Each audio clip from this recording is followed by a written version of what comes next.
साताऱ्यामध्ये अपक्ष संजय गाडे यांच्यामुळे शशिकांत शिंदे यांचा पराभव झाल्याची चर्चा जोर धरू लागलेली आहे। कारण तुतारी चिन्हाच्या घोळाचा शशिकांत शिंदेंना मोठा फटका बसला।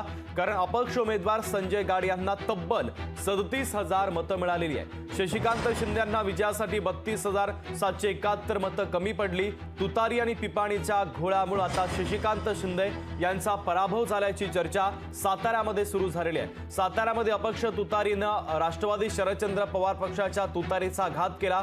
अपक्ष तुतारीनं शशिकांत शिंदे यांच्या विजयाच्या वाटेतील मतं देखील खाल्लेली। तुतारी वाजवणारा माणूस ही चिन्ह दिलेलं होतं। मात्र निवडणूक काळामध्ये राष्ट्रवादीचे पदाधिकारी कार्यकर्ते आणि प्रत्यक्ष उमेदवार तुतारी चिन्हाला मतदान करा म्हणून जनतेला कन्व्हिन्स करत होते, विनंती करत होते। महिना सव्वा महिना चाललेल्या प्रचारामध्ये यांचे उमेदवार किंवा शशिकांत शिंदे साहेब हे काय भांग पिऊन प्रचार करत होतेत का? आदरणीय जयंत पाटील साहेब, रोहित पवार साहेब आणि शशिकांत शिंदे साहेब, रडीचा डाव तुम्ही खेळू नका। झालेला पराभव मोठ्या मनाने स्वीकारावा, पचावायला शिका। कारण तुम्ही जे पेरलं तेच उगवलंय। लोकांनी तुम्हाला सबसेल नाकारलेलं आहे।